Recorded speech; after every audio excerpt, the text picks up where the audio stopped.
And we are now at chapter 20, verse 24 of the book of 2 Chronicles.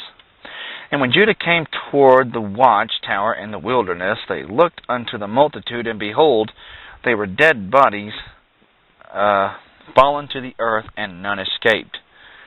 Notes, now all of this portrays to us in type and shadow the manner presently in which our battles must be fought and won.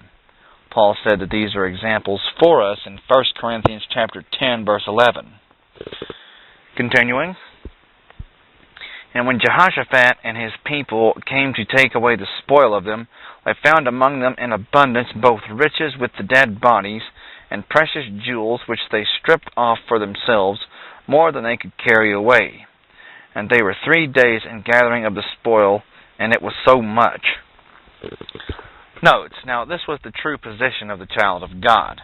The Lord intends for us to take the spoil of Satan instead of him actually robbing us. Verse 26, and on the 4th day they assembled themselves in the valley of Barakah, for there they blessed the Lord. Therefore the name of the place was called the valley of Barakah unto this day. Notes, in other words, they thanked him for what he had done for them by giving this valley the name, the Valley of Blessing in the Hebrew tongue. Verse 27. Then they returned, every man of Judah and Jerusalem, and Jehoshaphat in the forefront of them, to go again to Jerusalem with joy, for the Lord had made them to rejoice over their enemies. Notes, well, this is what the Lord will enable all of us to do, providing we look to Christ as our source and the cross as the means. Simply will not work any other way. You can find that in Romans chapter 6, verses 3 through 14, chapter 8 of the same book of verse 1 and 2. You can find it in 1 Corinthians chapter 1, verse 17 through 18, Galatians chapter 6, verse 14, and Colossians chapter 2, verse 14 through 15. Verse 28. And they came to Jerusalem with psalteries and harps and trumpets unto the house of the Lord. Notes, well, they're playing these instruments and praising the Lord as they came into Jerusalem and unto the temple. Verse 29. And the fear of God was on all the kingdoms of those countries when they had heard that the Lord fought against the enemies of Israel. Notes, well, such a miraculous defeat of the Moabites, the Ammonites, and the Edomites was soon known by all the nations round about. They were taking notice. Verse 30. So the realm of Jehoshaphat was quiet, for his God gave him rest round about. Notes, take a gander at Matthew chapter 11, verse 28 through 30 real quick. Continuing. And Jehoshaphat reigned over Judah. He was 35 years old whenever he began to reign, and he reigned 25 years in Jerusalem. And his mother's name was Azubah, the daughter of Shilhi.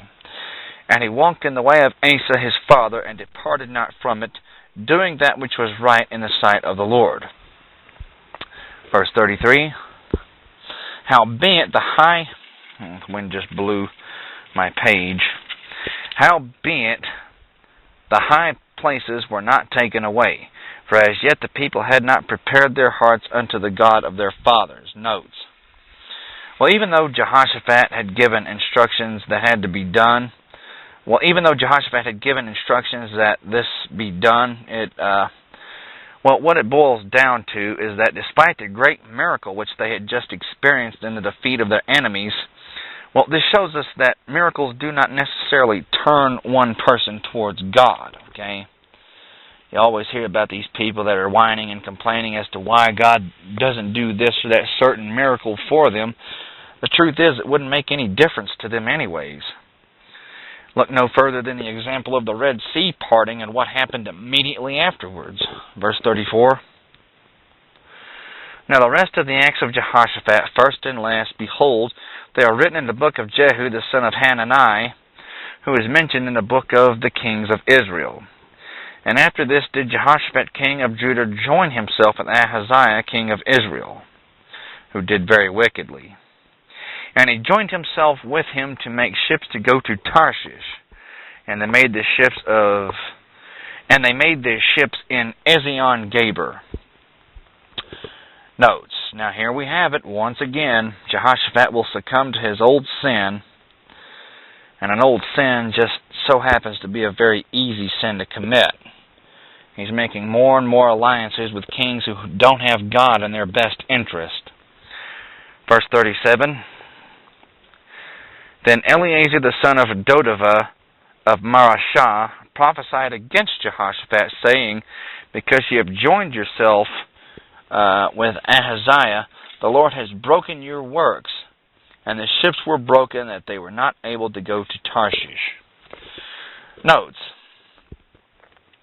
The prosperity of Jehoshaphat was not to be found in wicked Ahaziah, but in the Lord, and always in the Lord.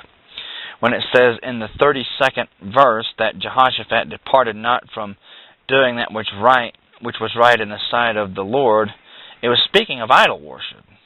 Despite his sin regarding alliances with the northern kingdoms of Israel, he never succumbed in any manner to idol worship. He saw that for the stupidity that it actually is. Bowing before a block of wood. How stupid. Chapter 21. Now Jehoshaphat slept with his fathers, and was buried with his fathers in the city of David, and Jehoram his son reigned in his stead. And he had brethren, the sons of Jehoshaphat, Azariah and Jehiel and Zechariah and Azariah and Michael and Shephatiah. All these were the sons of Jehoshaphat, king of Israel. Notes. Now the word Israel being used instead of Judah is not an error in the transcription. It does show that God recognized the faithful remnant of Judah as his entire people. Man may divide things up, but God sees it the way he chooses to see it. Verse 3. And their father gave them great gifts of silver and of gold and of precious things, with fenced cities in Judah. But the kingdom gave he to Jehoram, because he was the firstborn.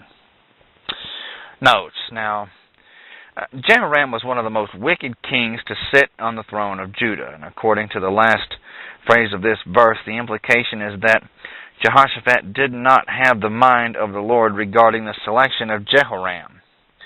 Most of the time, the law of the firstborn held true even in throne rights, but not always. God overruled in some cases because the firstborn was not the suitable one for a position. To be sure, Jehoram was certainly not the suitable one here. Verse 4. Now when Jehoram was risen up to the kingdom of his father, he strengthened himself, and slew all his brethren with the sword, and divers also of the princes of Israel.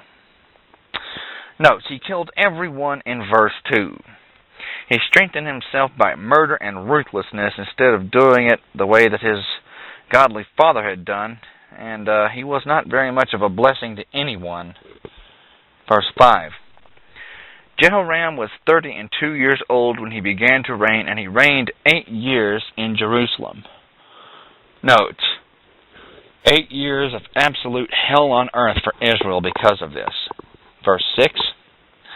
And he walked in the way of the kings of Israel, like as did the house of Ahab.